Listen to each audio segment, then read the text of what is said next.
प्रभारी अविनाश राय खन्ना जी आपको लाइव दिखाते हैं दर्शकों।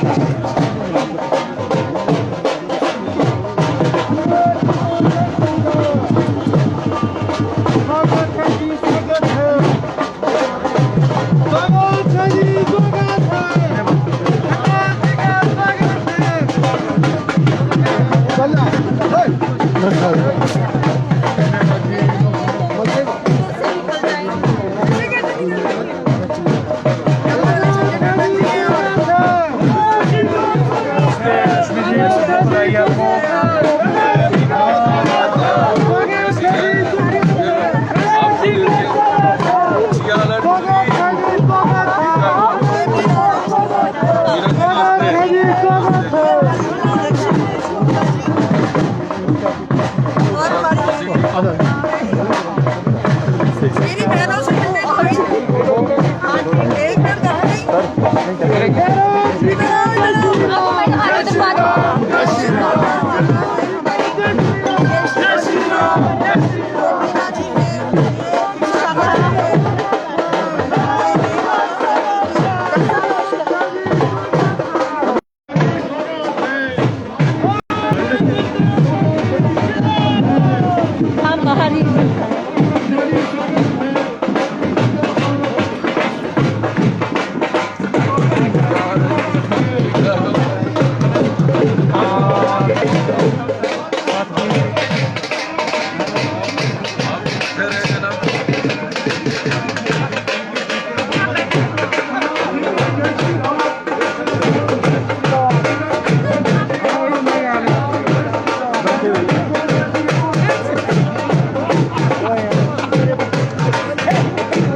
मेरा सभी कार्यकर्ता बंधुओं से निवेदन है हमारे एमपी आप कृपया आप अपना स्थान ग्रहण करें। यही आ गया ना हमारे लिए आज बड़े ही गर्व का विषय है। हिमाचल प्रदेश देवभूमि में हमारे हिमाचल प्रदेश के प्रभारी श्री अविनाश राय खन्ना जी हमारे मध्य पधारे हैं। उनके साथ प्रदेश के सह प्रभारी श्री संजय टंडन जी, आपका देवभूमि हिमाचल प्रदेश में सोलन मंडल की तरफ से हार्दिक अभिनंदन है, स्वागत है।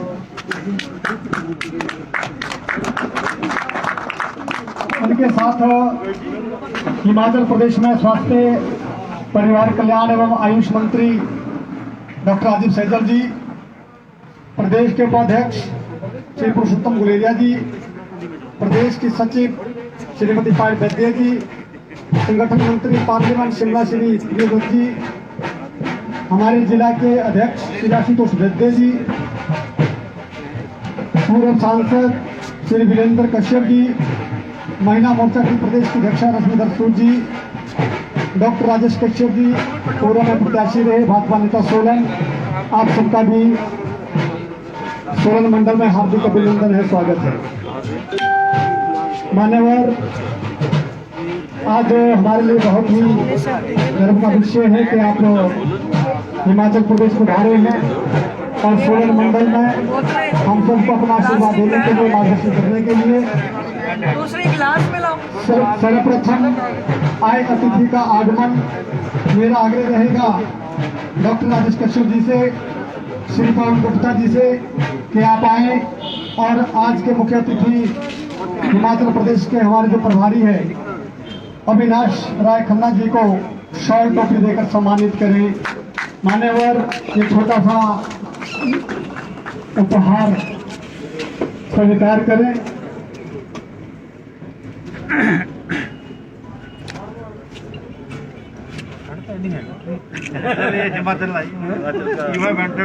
धन्यवाद मान्यवर। यही से चुनाव लड़ा। अच्छा एक्चुअली प्रोफेसर एंड हेड थे इसमें डॉक्टर साहब के। धन्यवाद। हमारे बीच में हिमाचल प्रदेश के सह प्रभारी श्री संजय टंडन जी विराजमान है। मेरा आग्रह रहेगा सोलन मंडल के महामंत्री श्री भरत जी से और उपाध्यक्ष सोलन मंडल धर्मेंद्र ठाकुर जी से कि आप सह प्रभारी जी को शॉल टोपी देकर सम्मानित करें। मान्यवर हमारा सम्मान स्वीकार करें।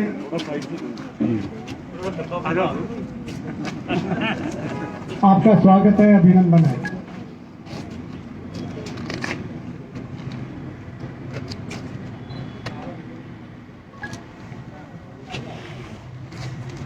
आप इस साइड आ जाएं जरा, थोड़ा सामने कार्यकर्ता दिख ही नहीं रहे। मेरा आग्रह रहेगा, हमारे बीच में पत्रकार बंधु विराजमान है, आप भी अपना स्थान ग्रहण करें। कुर्सी तो लगा दो ना इधर यहाँ।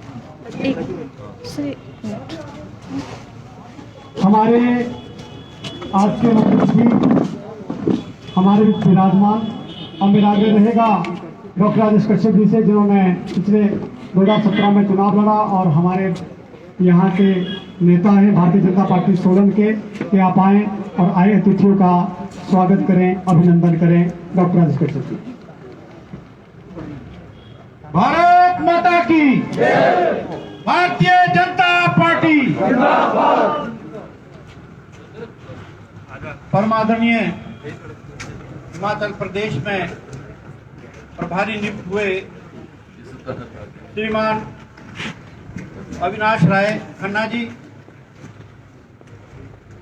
सम्माननीय सह प्रभारी श्री संजय टंडन जी, हमारे यहाँ के स्थानीय मंत्री और हिमाचल प्रदेश में स्वास्थ्य मंत्री डॉक्टर राजीव सैजल जी, प्रदेश में हमारे उपाध्यक्ष भारतीय जनता पार्टी आदरणीय पुरुषोत्तम गुलेरिया जी, हमारी प्रदेश की सचिव श्रीमती पायल वैद्या जी, हमारे यहाँ से पूर्णकालिक श्री प्रियव्रत शर्मा जी, हमारे संगठन मंत्री जिलाध्यक्ष श्री आशुतोष वैद्य जी, प्रदेश महिला मोर्चा की अध्यक्षा रश्मि सूद जी, पूर्व सांसद प्रोफेसर वीरेंद्र कश्यप जी, हमारे यहाँ के महामंत्री जिला श्री नंदराम जी,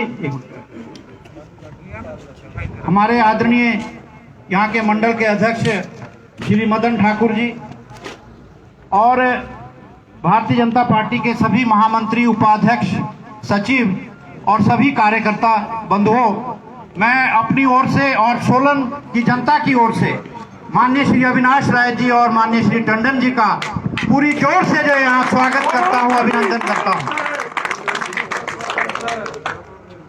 श्रीमान, सोलन एक ऐसा शहर है, ये एक ऐसी कड़ी है शिमला और चंडीगढ़ के बीच में, क्योंकि आप ज्यादातर चंडीगढ़ ही आपका जो निवास है। जो भी हिमाचल प्रदेश में आता है, सोलन में उसका जो है पुरजोर जो है स्वागत होता है, वो चाहे किसी संगठन का हो, चाहे किसी पार्टी का हो, चाहे वो किसी इंस्टीट्यूट का हो। इस जिला के बारे में जो मैं थोड़ा सा आपको बताना चाहूंगा, क्योंकि आपका ये पहला एक ऑफिशियल टूर है, इसलिए मैं बताना चाहूंगा कि सोलन जिला जो 1972 में ये अस्तित्व में आया, उससे पहले इसे महासू जिला के नाम से जाना जाता था। सोलन हमारा एक ऐसा क्षेत्र है जो पूरे हिमाचल प्रदेश की 25% जीडीपी के लिए कंट्रीब्यूट करता है। और साथ ही साथ मैं आपको ये बताना चाहता हूं कि ये सोलन नंबर 1 के अलावा यहाँ पे बहुत सारी नंबर 1 चीजें मैं आपको बताना चाहूंगा। सोलन हमारा जो क्षेत्र है ये मशरूम ग्रोइंग के लिए भी नंबर 1 जो है ऑल ओवर इंडिया जाना जाता है। यहाँ पे हम इसे मशरूम सिटी के नाम से जानते हैं और साथ ही साथ हम जो है इसे रेड गोल्ड माइन के नाम से भी जानते हैं, क्योंकि हमारे जो यहाँ के किसान हैं वो यहाँ पे बहुत सारा टमाटर जो है उसका उत्पादन करते हैं और उसका अच्छा पैसा भी उन्हें है। यहाँ की जो एक डेंसिटी ऑफ पॉपुलेशन है वो भी एक फास्ट ग्रोइंग सिटी है और साथ ही साथ यहाँ पे जो लोगों की एक कैपेसिटी है व्हीकल खरीदने की वो भी ऑल ओवर इंडिया में जो है नंबर 1 है। तो इस हिसाब से मैं आपको बताना चाहता हूँ कि सोलन में इस वक्त पूरे हिंदुस्तान से हर एक स्टेट से यहाँ लोग आकर बसना चाहते हैं। स्टेट के जो लोग यहाँ आकर बच्चर ऑफ पीपल है जो यहाँ पे आज हमें जो है, क्योंकि हम ज्यादातर पार्टी के लोग हैं तो हम वोट से ज्यादा कंसर्न रहते हैं, इसलिए मैं बताना चाहूंगा कि यहाँ के जितने भी हमारे भाई जो यहाँ बसे हैं, चाहे वो शहर में और आसपास के इलाके में, वो सभी जो है यहाँ पे एक कॉमन एक जो जिसे कहते हैं प्लेटफॉर्म पे रह करके जो है आगे बढ़ते हैं। मैं एक बात और आपसे जो है कहना चाहूंगा, मेरा जो सोलन निर्वाचन क्षेत्र है ये इसे हम 3 भागों में जो है हमने इसको डिवाइड किया है। वैसे अदरवाइज डिवीजन नहीं है, लेकिन शहर का जो इलाका है उसमें हमारे जो है 33 बूथ है और बाकी जो ग्रामीण क्षेत्र है 128 में से बाकी सारे बूथ जो है उस क्षेत्र में आते हैं। अभी कुछ ही दिनों पहले माननीय ठाकुर जयराम जी ने हमें बहुत बड़ा तोहफा दिया, हमें सोलन म्युनिसिपल कॉर्पोरेशन दिया, जिसकी वजह से काफी सारे जो है बूथ वो अब ग्रामीण क्षेत्र से हटकर शहर में भी आ गए हैं। दूसरा जो है हमारा कंडाघाट ब्लॉक है और एक सोलन ब्लॉक है जो ग्रामीण क्षेत्र के है। तो इसलिए यहाँ की जो हमारी संरचना है वो इस तरह रहती है कि हम ग्रामीण और शहर के लोग इकट्ठा होकर आगे बढ़ते हैं। मैं आपको ये बताना चाहता हूँ कि 2017 का इलेक्शन उसमें जो है हम काफी संगठित होकर यहाँ का इलेक्शन लड़े, लेकिन थोड़ी सी चूक हो गई, केवल 671 वोट से जो हम इस कॉन्स्टिट्यूंसी को हार गए। अन्यथा जो है 25,500 कुछ वोट जो है हमने हासिल किए और 26,000 वोट जो है कुल कांग्रेस के लोगों ने हासिल किए हैं, और जो कि हमारा बीजेपी का जो टोटल प्रतिशत ऑफ वोट है वो लगभग 48% के अराउंड है। तो ये एक बहुत बड़ा एक कंसर्न है। लेकिन उसके बाद जब ये 2017 का इलेक्शन हो गया, उसके बाद लगातार हम यहाँ के जो इलेक्शन जीतते जा रहे हैं, चाहे वो हमारा कृषि ग्रामीण बैंक का इलेक्शन हो, चाहे हमारा फेडरेशन का इलेक्शन हो, चाहे फिर हमारा जो है मोदी जी का जब पार्लियामेंट का इलेक्शन हुआ था वहां उसमें भी जो है हमने 17,000 की जो लीड यहाँ से पाई है। और भी जो है अभी छोटे छोटे जो इलेक्शन हुए हैं उसमें भी हमने जो है काफी अच्छी लीड यहाँ से पाई है। मैं अधिक ना कहता हुआ आप का यहाँ सोलन आने पर और हिमाचल में पधारने पर अपनी ओर से और पूरी जनता की ओर से पुनः बहुत बहुत स्वागत करता हूँ। जय हिंद, जय भारत।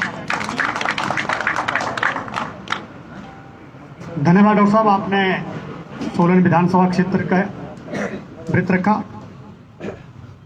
मेरा बड़ा ही विनम्र आग्रह रहेगा हमारे हिमाचल प्रदेश के सह प्रभारी श्री संजय टंडन जी से कि आप हमें इस शुभ अवसर पर अपना आशीर्वचन दें। श्री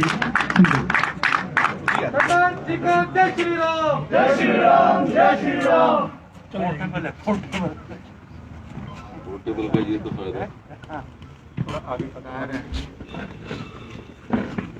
आदरणीय अविनाश राय खन्ना जी, हिमाचल प्रदेश के प्रभारी, यहाँ पर हमारे संघ डॉक्टर राजीव सैजल जी, वीरेंद्र कश्यप जी, रेशम सूद जी, पुरुषोत्तम गुलेरिया जी, यहाँ भी वृत्त दिया अभी कश्यप जी ने, और हमारे वैद्य जी जिला अध्यक्ष कहाँ गए? ये मास्क नहीं आते आदमी तो छुपा ही देता है। वैसे अभी सब लोग परिचय कर रहे थे, मैं सोच रहा था अभी कहीं पे मिल जाएं बिना मास्क के तो ना आप मुझे पहचान पाओगे ना मैं आपको पहचान पाऊंगा। आपको पहचान लेंगे, आपकी पर्सनैलिटी वैसी है। अच्छा, हाइट से पहचान लोगे? जी आप तो दूर से पहचाने जाओ।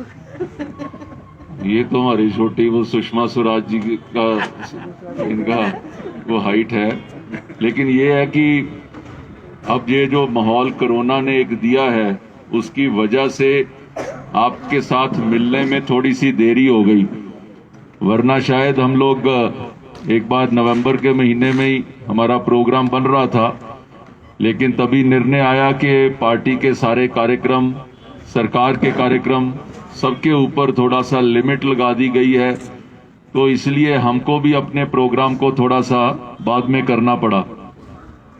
लेकिन आज सुबह से निकले, पहले सैजल जी ने अपने कंस्टिट्यूएंसी में वहाँ पे सुबह सब कार्यकर्ताओं के साथ वहाँ पे मिलने का मौका मिला। आज आपसे यहाँ पे सोलन में मिलने का मौका मिला। 2007 के चुनाव में हमारी भी ड्यूटी यहीं पर थी, तो हम लोग भी आपके संग यहाँ पे चुनाव के अंदर खूब भाग दौड़ करते रहे। लेकिन फिर उसके बाद 2012 और 17 में मेरे को ऊना जिला दे दिया गया, तो वहाँ पे कार्य करने का मौका मिला। अब पार्टी ने हिमाचल में जिम्मेवारी दी है, अब शायद सारे जिलों में जाने का मौका मिलेगा। लेकिन एक चीज है कि हिमाचल वासियों के साथ एक अपनत्व का भाव, क्योंकि हम लोग चंडीगढ़ में हैं और चंडीगढ़ में भी जब भी हमारे कारपोरेशन के चुनाव होते हैं तो हमारी वहां पे टोटल 26 सीटें हैं। तो 26 सीटों में वहां पर भी जब वो टिकटों का वितरण होता है तो लगभग 6-7 सीटें जो हैं वो हिमाचली को जाती हैं, क्योंकि हमारे पास भी, और मेरे को ये दायित्व लेने के बाद मेरा ख्याल है कि हर वो व्यक्ति जो हिमाचल से जुड़ा हुआ है उन्होंने आकर मेरे ऊपर भी जरा हक जो है वो डबल कर दिया और सारे अपने साथियों के साथ कनेक्ट भी कर दिया है कि भी मेरा भाई वहां पे रहता है, मेरी बुआ उधर है, मेरे चाचा उधर हैं।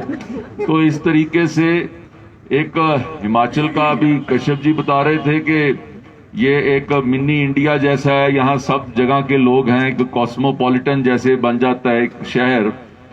चंडीगढ़ शहर भी एक वैसा ही है, क्योंकि अलग अलग जगह से आए। 55 में जब शहर बना तो बाहर से लोग आकर वहां पर हुए, तो हमारा शहर भी वहां बिल्कुल आपके जैसा ही है, अलग अलग जगह से लोग आए हुए हैं। और हिमाचल का एक बहुत बड़ा हिस्सा है, जहां पंजाब हरियाणा का अभिन्न अंग तो है ही है, लेकिन हिमाचल का भी बहुत बड़ा हिस्सा है। तो उस निमित्त हिमाचल वासियों के साथ एक बहुत प्यार और स्नेह का जो है उस तरीके से काम करने का मुझे भी मौका मिला। आज हम लोग एक राजनीतिक दृष्टि से आज के कार्यक्रम में हम लोग सब एकत्रित हुए हैं, तो एक दो बातें मैं करके तो खन्ना जी अपनी बात करेंगे।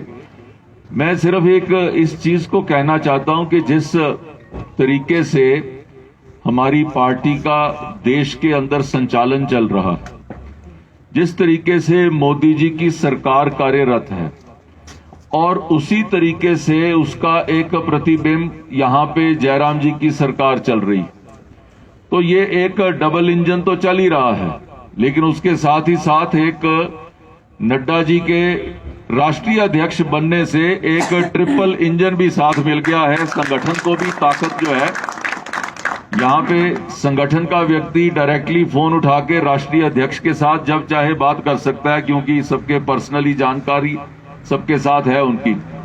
तो मैं ये ऐसी बात कर रहा था, तो हमारे कार्यकर्ता ने कहा कि जी अब जो यहाँ पे पंचायती चुनाव आए हैं, तो एक्चुअल में एक तीसरा इंजन जो है वो यहाँ भी लगने जा रहा है। जब ऊपर से कोई प्रोग्राम आता है तो राज्य की सरकार उसको फॉलो करती है, तो राज्य की सरकार के प्रोग्राम को फॉलो करने के लिए आगे आपका जिला परिषद, आपकी पंचायत समिति, आपकी पंचायतें, नगर पालिकाएं अगर उसी ढंग से वो काम करती हैं तो एक सरकार एक और तेजी के साथ आगे बढ़ती। और दूसरा है जो विषय हमारे कार्यकर्ता के एक परसेप्शन का विषय, जो परसेप्शन है वो कई बार रियलिटी से भी आगे बढ़ जाती। मैं जब स्टडी कर रहा था, हिमाचल प्रदेश का लगभग पिछले 30 वर्षों से इतिहास रहा है कि एक बार कांग्रेस की सरकार आती है, एक बार भारतीय जनता पार्टी की सरकार आती है। ऐसा क्यों है? मैंने उसका जो एनालिसिस किया उसका ये कारण है कि जैसे ही 5 साल होने लगते हैं तो अपना कार्यकर्ता ही ये सोचने लगता है कि ले भाई सरकार तो दूसरे की आ रहेगी। तो जब कार्यकर्ता का मन जब वो थोड़ा सा वो ढीला होता है तो वो उसके साथ ही साथ वो दूसरा आदमी उस पे और भारी हो जाता है। आप दूसरी तरफ देखें, कांग्रेस के पास ना कोई नीयत है, ना उनकी नीति है, ना ही उनके पास कोई लीडर है। वो किस तरीके से रडारलेस होकर वो पूरे देश के अंदर तो है ही है, हिमाचल के अंदर भी उनका कोई ऐसा वजूद दिखता नहीं है। लेकिन अपना कार्यकर्ता इस चीज को देखकर चले कि इस बार हमने इस परसेप्शन को तोड़ना है। तो मेरा तो यही आप सबसे विनती रहेगी कि ये जो 2022 में हम इसको रिपीट 22 के नाम से आज से ही फैसला करके हम आगे बढ़े कि हम 22 का चुनाव जीतने जा रहे हैं, ये परसेप्शन को तोड़ने जा रहे हैं। मोदी जी की सरकार और जयराम जी की सरकार बहुत अच्छे ढंग से काम कर रही है और उनकी कार्य करने की शैली को जनता के बीच में लेकर जाना, ये काम कार्यकर्ता का होता है। आप देखते हैं कहीं पे बल्ब जगता दिखता है, लेकिन बल्ब के पीछे की तार नहीं दिखती, उसके पीछे आने वाला करंट नहीं दिखता। यहाँ पे सरकार चमकती हुई दिखती है, लेकिन सरकार बनती कैसे है? सरकार के पीछे जो अगर सरकार बल्ब है तो उसके पीछे जो करंट होता है वो कार्यकर्ता होता है, वो आप सब लोग होते हैं। जब तक वो करंट नहीं चलता तो सरकार भी जगमगा नहीं सकती। सरकार अपना कार्य करती है, लेकिन उसको जनता में ले जाने का काम कार्यकर्ता का होता है। आपने कल देखा होगा मोदी जी ने 18,000 करोड़ रुपया उन्होंने 9 करोड़ किसानों को बांटा, लेकिन उसके वो सारे काम में उसको बूथ स्तर पर ले जाने का काम अगर किया तो भारतीय जनता पार्टी के कार्यकर्ता ने किया। एक एक जगह पे स्क्रीन लगाकर उनको दिखाया कि किस तरीके से वो कार्य कर रहे हैं। अब लोगों के खाते में बटन दबाकर पैसा आता है। वही पहले राजीव गांधी 1984 में जब वो प्रधानमंत्री बने तो वो कहते थे कि मैं 100 रुपया देता हूं तो उसमें से 15 रुपए व्यक्ति के पास पहुंचते हैं, रास्ते में 85 रुपए चले जाते हैं। मुझे ये कहते हुए भी शर्म आती है कि देश के अंदर 60 साल राज करने वाली पार्टी का प्रधानमंत्री इस बात को कहता है कि भाई ऐसी चोरी होती है, लेकिन आज ऐसा प्रधानमंत्री है जो बटन दबा के अगर 100 रुपया आपके खाते में भेजता है तो 100 का 100 आपके अकाउंट में सीधा जाता है। ये ऐसी चीज करने वाला व्यक्ति। उसी तरीके से ठाकुर जी की सरकार जो यहां पे काम कर रही है वो भी उसी तरीके से पूरी ईमानदारी के साथ काम कर रही। हमें किस चीज की कमी है? हमें अपने मन को जो है सुदृढ़ करने की जरूरत है। हमें अपने आप को खड़े करने की जरूरत है। हमें आज जरूरत है कि हम जनता के बीच में जाके जो केंद्र सरकार की नीतियां और राज्य सरकार की नीतियों को और उनके प्रोजेक्ट्स को हम जनता के बीच में लेकर जाएं। और वो दिन दूर नहीं कि 2022 में हम एक बार पुनः हिमाचल की धरती के ऊपर भारतीय जनता पार्टी की रिपीट सरकार बनाने में कामयाब होंगे। लेकिन वो आपकी ताकत के साथ ही संभव है। इसके लिए आप सबको ये भाव लाना कि मेरा बूथ सबसे मजबूत, मेरी सरकार अच्छी सरकार, मेरा नेता अच्छा नेता। जब तक आप ये बात नहीं करते, हमारे 2 काम कई बार नहीं होते। किसी की कोई ट्रांसफर रह गई, किसी का कोई काम रह गया, जी मैंने ये सिफारिश करी थी उसका काम नहीं हुआ, तो हमारा कार्यकर्ता जो है वो कई बार ऐसा बोलना शुरू कर देता है, नहीं जी कुछ चल नहीं रहा जी। लेकिन होता क्या है कि क्या आज आपकी सरकार है तो एक पुलिस का कांस्टेबल भी जो है ना आपको जाते हुए सैल्यूट मार के जाता है।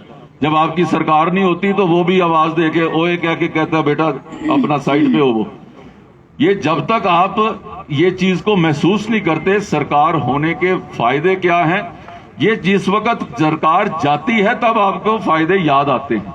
तो इसलिए मेरा आप सबसे यही कहना है कि अपने आप को मजबूती दें। अभी भाई साहब बता रहे थे कि 671 वोटों से हमारी एक कंस्टिट्यूएंसी रह गई। अब 671 वोट कितने होते हैं? एक वोट की महत्वता भारतीय जनता पार्टी का कार्यकर्ता जानता है। 1999 में अटल जी की सरकार 1 वोट से चली गई थी। हो सकता है कि कुछ 300 लोगों ने 350 लोगों ने घर बैठ के सोच लिया हो चल कोई बात नहीं, कश्यप जी तो जीत ही रहे हैं, आपा वोट ना पाया तो की हो गया। थोड़ी बहुत ही पंजाबी समझ लेते कि तो मैं बीच में ना वो हमारा पंजाबी डायलॉग भी आ जाता है, तो वो आदमी घर में बैठा सोच लेता है। लेकिन वो ताकत कहां से आएगी? एक एक वोट के लिए जो कार्य करना ये भारतीय जनता पार्टी के कार्यकर्ता का काम है। एक एक घर तक जाना वो आपका काम है। हम आपके लिए 24 घंटे 7 दिन, मैं खन्ना जी, हम आपके लिए उपलब्ध हैं। आप एक आवाज दोगे हम 2 बार यहाँ पे आ जाएंगे। और ये तो रास्ता ऐसा है कि जैसे वो टोल टैक्स बैरियर होता है ना जी, सोलन तो ऐसा गेट है ना जी, यहां से निकले बिना तो जा नहीं सकते राजधानी, तो आपके पास तो मिलके जाना ही पड़ेगा। तो इसलिए सोलन वालों का खास अधिकार है, चंडीगढ़ वालों पे भी, पंजाब वालों पे भी खास अधिकार है। और आप जब कहेंगे हम आपके समक्ष हाजिर होंगे। एक बार जोरदार नारा लगाएंगे, भारत माता की जय, भारत माता की जय, भारतीय जनता पार्टी, भारतीय जनता पार्टी। धन्यवाद।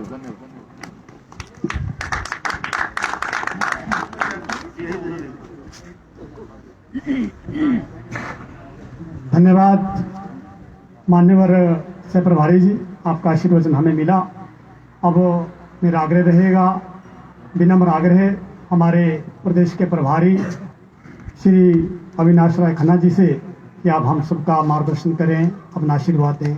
श्री अविनाश राय खन्ना। खन्ना जी को जय श्री राम, जय श्री राम, जय श्री राम। खन्ना जी को जय श्री राम, जय श्री राम, जय श्री राम। स्वागत है जी, स्वागत है, खन्ना जी का स्वागत है। बहुत बहुत धन्यवाद। सबसे पहले मैं सभी कार्यकर्ता जो इस समय, क्योंकि ये समय ऐसा है कि बहुत से कामों में आप बिजी होने के बावजूद भी आप मेरा और संजय जी को मिलने के लिए आए हैं, स्वागत के लिए आए हैं। मैं आप सबका बहुत बहुत धन्यवाद करता हूँ। और हमारे साथ कौन आए हैं? हमारे जिला के अध्यक्ष वैद्य जी, हमारे मंत्री सैजल जी, और मेरे साथी रहे वरिंदर कश्यप जी, और हमारी बहन, ये मेरी, जब जम्मू कश्मीर में मैं प्रभारी था तो मेरे साथ ये महिला मोर्चा की प्रभारी थी। तो जैसे रिश्ते गिनने शुरू करो तो ऐसा लगता है कि हम बहुत देर से एक दूसरे को जानते हैं। प्रेस का मैं इसलिए धन्यवाद करता हूँ कि हो सकता है कि जो कार्यकर्ता नहीं आए उन तक हमारी बात आप बखूबी अच्छे ढंग से लिख के पहुँचाओगे, तो जो वो भी महसूस करेंगे कि हमने प्रभारी को, सह प्रभारी को मिलना था, तो लेकिन आपके कारण वो वैसे मिल लेंगे। आपका भी स्वागत है। कल हमने बड़े जोर शोर से अपने नेता श्री अटल बिहारी वाजपेयी जी का जन्मदिन मनाया, हर बूथ पे मनाया गया, और उसको मोदी जी ने सुशासन रूप में एक मैसेज दिया कि हम सुशासन रूप में उनका जन्मदिन मनाएं। और उसका सबसे बड़ा उदाहरण जो कल दिया, वो 9 करोड़ किसानों के खाते में 18,000 करोड़ रुपया डाल के, सुशासन होता क्या है कि एक बटन दबाया और 9 करोड़ लोगों के खाते में 18,000 करोड़ रुपया चला। ना कहीं जाना पड़ा, ना कहीं आना पड़ा, ना किसकी मिन्नत करनी पड़ी, ना रिक्वेस्ट करनी पड़ी। ये है सुशासन। लोगों को घर बैठे ही न्याय मिले, लोगों को घर बैठे ही सुविधा मिले, ऐसा सुशासन जो है वो कल का जो दिन था हमारे लिए बहुत सौभाग्यशाली। कल मैं हरोली में था, तो हमने अटल जी का कार्यक्रम किस ढंग से मनाया, पता नहीं आपने अखबारों में पढ़ा कि नहीं पढ़ा। तो पहले हमने कंजक पूजन किया। 11 कंजक पूजन करने के बाद जो वरिष्ठ लोग थे 80 साल की उम्र के ऊपर, उन लोगों का स्वागत किया। अब आप वो सीन देखेंगे, टंडन जी आपने फोटो देखी होगी, सबसे आगे वो 11 लोग ऐसी टोपी और एक तरह की चादर पहन के बैठे। तो मैंने जब से उनका नाम पूछा और एक्सपीरियंस पूछा तो इतनी खुशी हुई कि कई लोग अटल जी के साथ, कोई आगरा में, कोई लखनऊ में काम कर चुके थे। उन्होंने कहा कि आज हमारे उस साथी का जन्मदिन है, हमें खुशी है, और पार्टी ने हमें सम्मान दिया। कार्यकर्ता कुछ नहीं चाहता, कार्यकर्ता सिर्फ शाबाश चाहता है। मैं पंजाब का रहने वाला हूँ और हमारे घर में भी गाय भैंसें थी, तो जब दूध चो के निकलना ना तो थापी दे देनी है कैसे। उसका कारण क्या था? फिर सुबह फिर तैयार रहना, सुबह फिर आएंगे दूध चोने के लिए। तो बौल्द को बांधना, थापी दे के चले जाना कि कल फिर जोतना है, आपको तैयार है। और कार्यकर्ता भी बेचारा इसी काम करता है। वो सिर्फ 2 शब्द शाबाशी के जाता है। वो चाहता है कि रश्मि जी कमाल किया आपने, आप प्रभारी थी महिला मोर्चा की, तो जम्मू में आपने बहुत प्रवास किया। इतना खुश होता है कार्यकर्ता कि बिना पैसे, बिना कोई बात कहे आप उसका दिल जीत लेते। तो मैं सब कार्यकर्ताओं को निवेदन करूंगा कि हमारा एक मिशन है, हम इस मिशन के लिए इस पार्टी में आए। ये एक कोई पारिवारिक पार्टी नहीं है कि जिसका अध्यक्ष भी तय है, महामंत्री भी तय है। उन पार्टियों का जन्म से नेता बनता है, हमारा नेता कर्म से बनता है। और आज एक चाय बेचने वाला देश का प्रधानमंत्री बन सकता है, और मेरा जैसा एक व्यक्ति गांव में जन्म लेकर, मैं एमएलए भी रहा, लोकसभा में एमपी भी रहा, हम दोनों इकट्ठे एमपी थे लोकसभा में, राज्यसभा में भी एमपी रहा। और मुझे और खुशी है कि मैं अटल बिहारी वाजपेयी जी के साथ भी 14वीं लोकसभा में मेंबर पार्लियामेंट रहा। उनको बहुत अच्छी तरह मैंने देखा है। भारतीय जनता पार्टी का कार्यकर्ता ही सपना ले सकता है कि वो किसी पद पर भी बिना किसी सिफारिश है उसकी, वो है काम। जो अपनी पार्टी की विचारधारा के साथ चलता है वो आगे बढ़ता है। तो आओ, हमारे पास एक मिशन है, एक सेमीफाइनल है, फिर फाइनल है। जैसे हमारे भारद्वाज जी बता रहे थे कि सोलन में जे है, तो भाई साहब पहली बार आपको कारपोरेशन भी मिल रही है।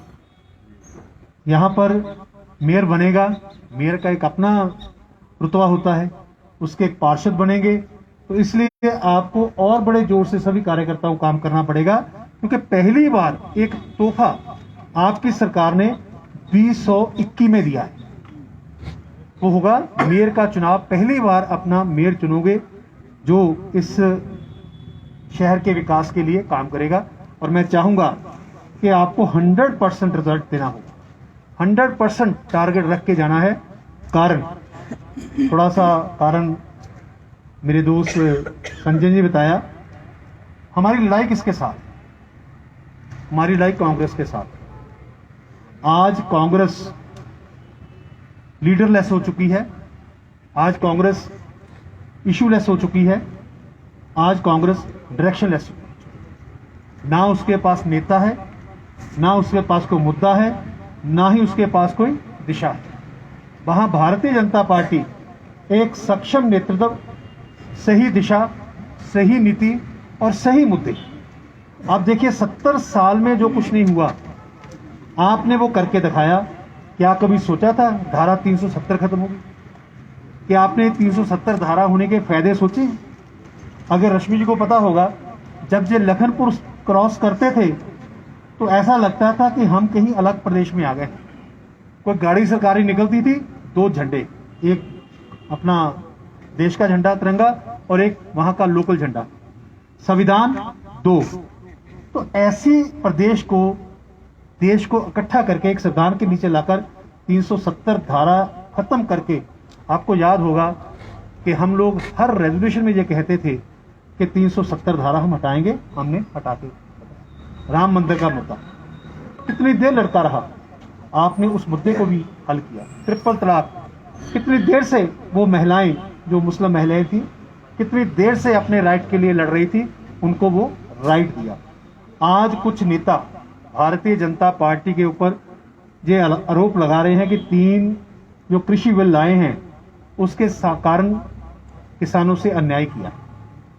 भारतीय जनता पार्टी ने जितनी किसानों की इज्जत की है, बिना मांगे, कहते हैं ना, बिना मांगे उनको सब कुछ दिया है। पहले अटल जी की सरकार थी, क्योंकि जो नेता बिल्कुल नीचे से आता है उसको पता होता है कि समस्याएं कहाँ, तो उन्होंने किसानों के लिए किसान क्रेडिट कार्ड शुरू करके, मुझे याद है कि जब किसान 500,000 की जरूरत पड़ती थी तो वो कहीं किसी से उधार लेने जाता था, 500 का 700 मोड़ना, 1000 का 1300 मोड़ना, ऐसा उसका चलता था। लेकिन किसान क्रेडिट कार्ड पहली बार उसको परचेजिंग पावर दी। अब देखिए, जैसे मोदी जी की सरकार आई, एक बार भी यूरिया के लिए किसान को धक्के खाने पड़े, कहीं लाठीचार्ज हुआ? 6 साल से यूरिया उसको पूरा मिल रहा है। क्यों? क्योंकि यूरिया जो था उसको अडल्ट्रेशन के लिए यूज किया जाता था, इसलिए नीम कोटेड यूरिया देकर किसान को 100% यूरिया सप्लाई किया। और क्या कभी किसान ने मांगा था कि मुझे किसान सम्मान निधि दो? वो एक सम्मान दिया है अन्नदाता को कि 6000 साल का उस किसान के खाते में डालिए। फिर सॉइल हेल्थ कार्ड, अब मेरे साथ हेल्थ मिनिस्टर बैठे हैं, ये तो कह सकते हैं कि आदमी का हेल्थ कार्ड तो बन गया, लेकिन सॉइल का हेल्थ कार्ड, उसकी बहुत बड़ी प्लानिंग है। क्या होने वाला है, कभी बड़ा मौका मिलेगा उसको मैं बताऊंगा। बहुत बढ़िया स्कीम है जी। अब सॉइल हेल्थ कार्ड देके भी किसान का मदद की है। एमएसपी, आपको याद होगा, जो कार्यकर्ता किसानी के साथ जुड़े हुए हैं, खास तौर पे पत्रकारों को पता होगा कि एमएसपी बढ़ाने के लिए किसानों को धरने देने पड़ते थे और मजाक करती थी कांग्रेस।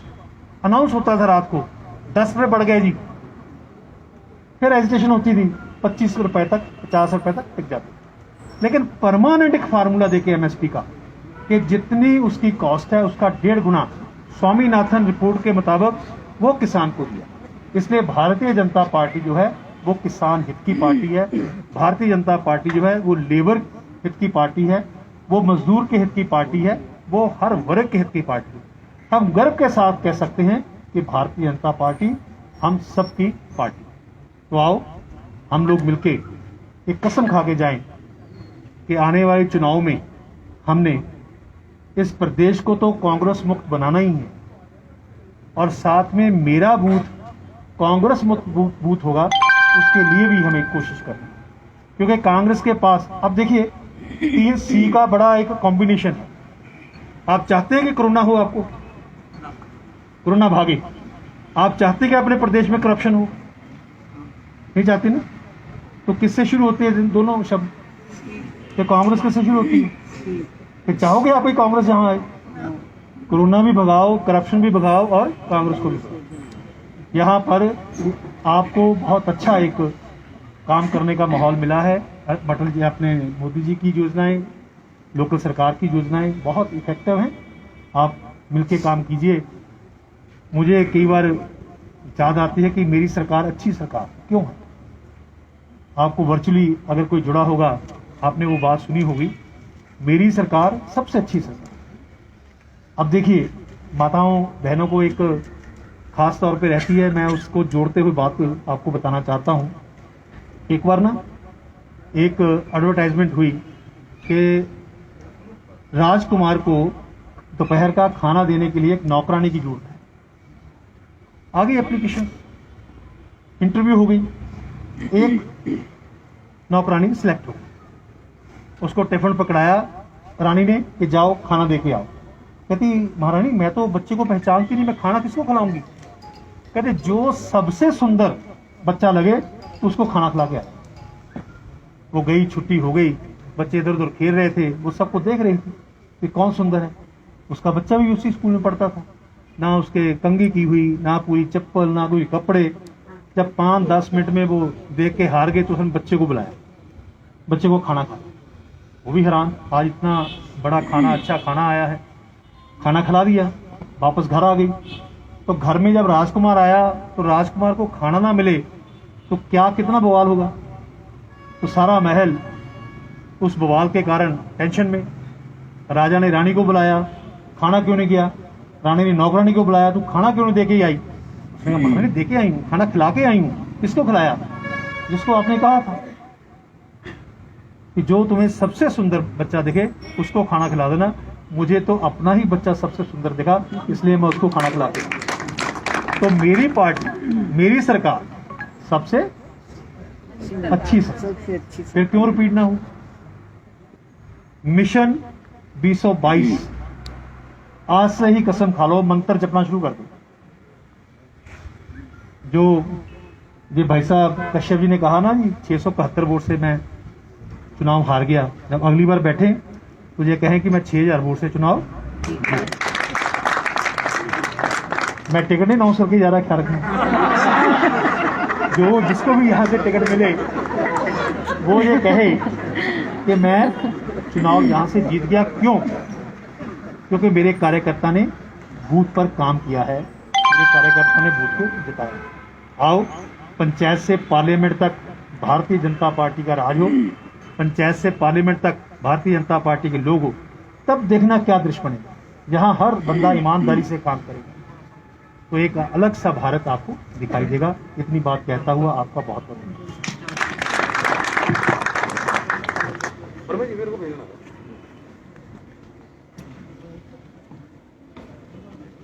धन्यवाद मान्यवर, आपका आशीर्वचन और कार्यकर्ताओं की हौसला अफजाई आपने की, आपका बहुत बहुत आभार, धन्यवाद।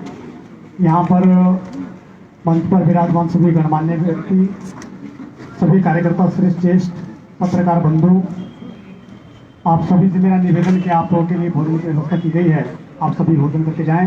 अंत में